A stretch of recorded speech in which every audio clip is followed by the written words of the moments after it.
Deep within the forgotten archives of Alta County, New York, entombed by decades of bureaucratic silence, there lies a document that has haunted every clerk with the fortitude to examine its pages. It is the 1867 inspection report for the House of Religious Correction for Wayward Women, a ledger that coldly details the systematic torture and exploitation of 456 souls over a span of 33 years. Yet, the true, soul-chilling horror of this document is not found merely in the cruelty it describes. It is in the grotesque revelation that 3 siblings, Patrick, Kathleen, and Sean Hudson, had woven a tapestry of such convincing piety that an entire community was persuaded their monstrous acts were, in fact, divine intervention. The official record was sealed by order of the state legislature, buried so profoundly that most historians remain unaware of the Hudson family's reign of terror. But tonight, we pull back the veil on America's most sinister religious institution, a place where the promise of salvation was merely a synonym for a life of spiritual slavery. Before we descend further into the story of the Hudson family and their house of horrors, a word. This channel is dedicated to unearthing the most chilling, shadow-shrouded tales from the hidden crypts of America's past. If you are drawn to the whispers that echo from our nation's dark corners, ensure you subscribe and strike that notification bell. And I am genuinely curious, comment below with the state or city you're listening from. Are there any local legends, any dark stains on your area's history, that you believe demand investigation? The story of the Hudson family begins not in a flash of madness, but in what was perceived as genuine, fervent religious devotion, a fact that renders their eventual crimes all the more bone-deep chilling. New York State in the 1830s was a landscape intoxicated by moral reform and religious frenzy. The Second Great Awakening had swept through the region like a holy wildfire, leaving in its smoldering wake a proliferation of new religious movements, moral societies, and institutions dedicated to the forcible betterment of human souls. This was an era where good Christian folk held a fervent belief that any deviation from moral purity, any stumble, any vice, could be corrected through rigorous prayer, unyielding discipline, and an unwavering faith in a stern, judgmental providence. Ulster County, nestled in the misty embrace of the Hudson River Valley, was the very embodiment of this moral crusade. Its county seat, Kingston, boasted 13 steeples piercing the sky, 4 temperance societies vigilantly policing pleasure, and a growing reputation as a beacon of unassailable Christian virtue. The rolling hills were dotted with prosperous Dutch farms, families who had maintained their strict, predestinarian Calvinist traditions for over 2 centuries. These were a people convinced that moral corruption was a contagion, a pestilence that could spread through a community as swiftly as cholera, and that sometimes, the most drastic measures were holy necessities to preserve the spiritual health of the collective. It was into this supercharged atmosphere of sanctimony and judgment that Patrick Hudson arrived in the spring of 1834, accompanied by his wife, Kathleen, and his younger brother, Sean. Patrick was a tall, severe man, whose penetrating grey eyes seemed to see through a person's soul. His hair, prematurely white, lent him an almost prophetic, otherworldly appearance. At 38, he carried himself with the granite authority of a man who had wrestled intimately with sin and emerged, he claimed, divinely victorious. Kathleen, 3 years his junior, possessed an austere, marble-carved beauty. Her pale skin was stretched taut over sharp cheekbones, and her lips rarely curved into anything resembling human warmth. And then there was Sean, barely 25, whose soft features and gentle demeanor gave him an almost angelic air, a quality that would prove to be the most devastating deception of all. The Hudson siblings arrived in Alta County brandishing impeccable credentials. Patrick presented letters of recommendation from esteemed ministers in Massachusetts, praising his so-called innovative approaches to moral correction. He spoke with a silver-tongued eloquence about his divine calling, to establish a sanctuary where fallen women could claw their way back to redemption through structured penance and intensive spiritual guidance. The concept itself was not unusual. Such reformatories had been sprouting like poisonous fungi across New England. But what set Patrick's proposal apart was his sinister emphasis on religious correction over simple punishment. He argued, with terrifying conviction, that wayward women required a form of intensive spiritual therapy, a brutal alchemy of physical labor, obsessive biblical study, and what he darkly termed purification rituals to scour the corruption from their very souls. The local ministers and magistrates were utterly seduced by his theological sophistication and his veneer of unwavering dedication. When Patrick purchased a sprawling, decaying colonial mansion on the outskirts of Kingston, a former Dutch estate that seemed to brood in its isolation, the community saw it as a sign of divine providence.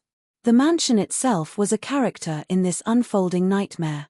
Built in 1712 by the wealthy merchant Cornelius Vanderburg, it squatted on 47 acres of isolated farmland, encircled by a dense, light-swallowing wood that provided a natural shroud of privacy. The three-story structure was a fortress of thick stone walls and miserly small windows. Its layout could easily be perverted into dormitories, workrooms, and administrative spaces.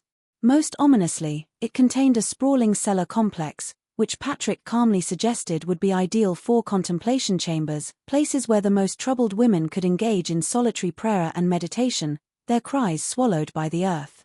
Throughout the summer of 1834, the Hudson family worked with a fiendish diligence to prepare their institution. Patrick oversaw the conversion of the mansion's rooms, personally supervising the installation of heavy locks and iron bars on the windows, all, he claimed, for the protection of residents who might be tempted to flee before their moral rehabilitation was complete. Kathleen, with a housekeeper's cold efficiency, organized the domestic arrangements, designing merciless schedules for prayer, work, and meals that would dominate every waking moment of the residents' lives. And Sean, who had studied at a small theological seminary in Connecticut, prepared the spiritual curriculum, a warped syllabus that would form the theological foundation of their torture. The community watched these preparations with approval and dark anticipation. Local ministers praised Patrick's thorough approach, noting his emphasis on scripture-based therapy.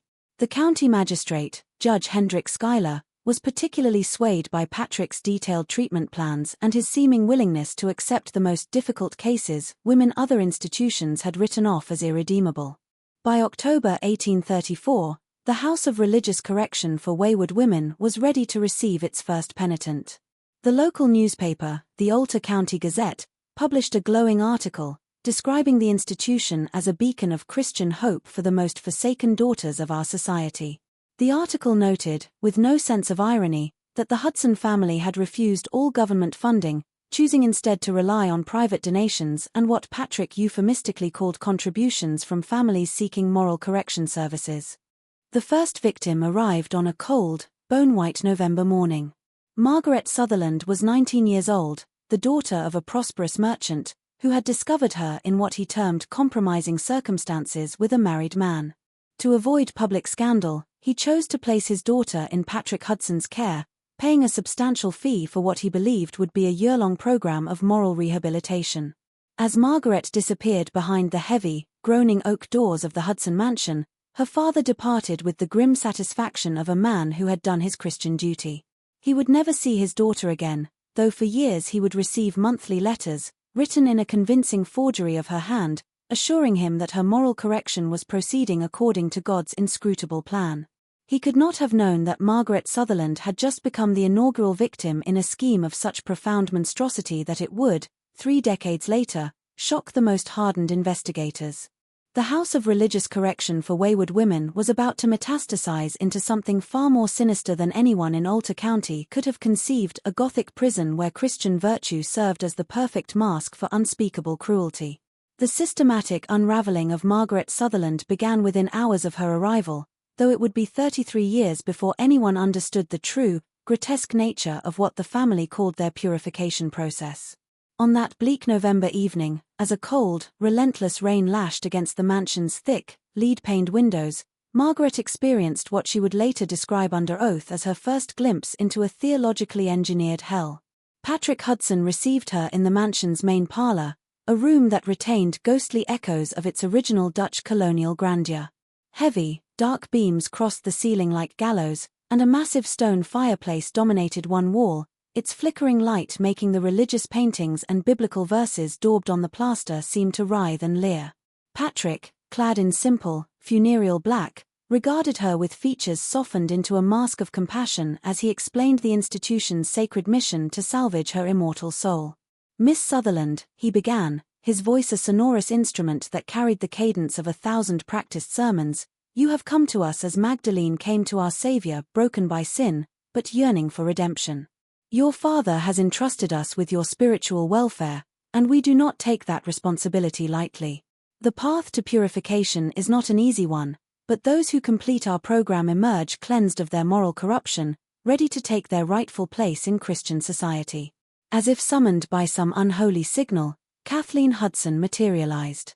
Her austere beauty was sharpened by the severe black dress she wore, its high collar fastened with a plain silver cross. She moved with the measured, silent steps of a predator, her cold blue eyes assessing Margaret with the calculating gaze of a livestock dealer examining a new acquisition.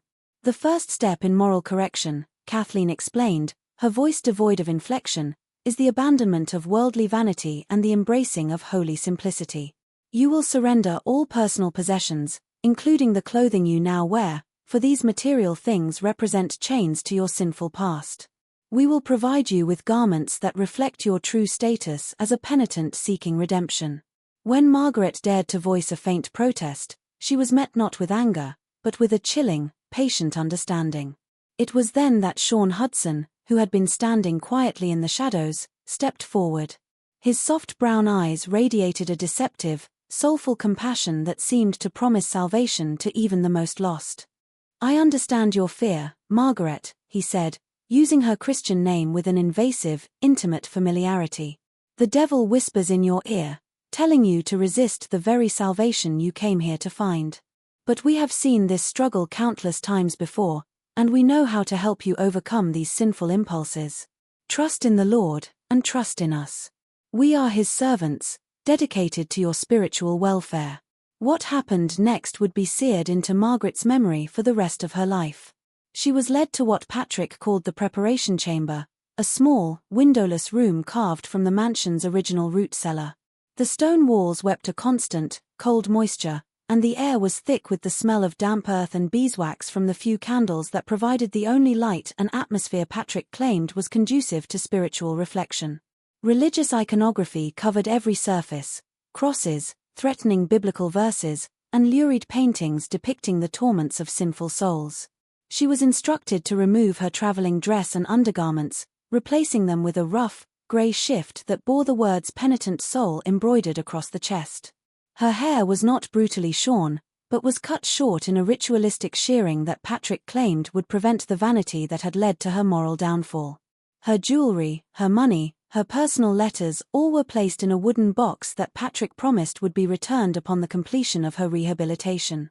But it was the next phase that revealed the institution's true, grotesque purpose. As Margaret stood shivering in the thin shift, Kathleen began what she termed the examination of moral corruption, a procedure of intimate physical violation disguised as spiritual diagnosis. "Sin leaves its marks upon the body as well as the soul," Kathleen explained, her voice taking on the mechanical tone of a chant. "We must understand the full scope of your moral degradation before we can design an appropriate treatment program. This examination is conducted with the utmost Christian propriety and is essential to your spiritual rehabilitation." What followed was a systematic, clinical violation.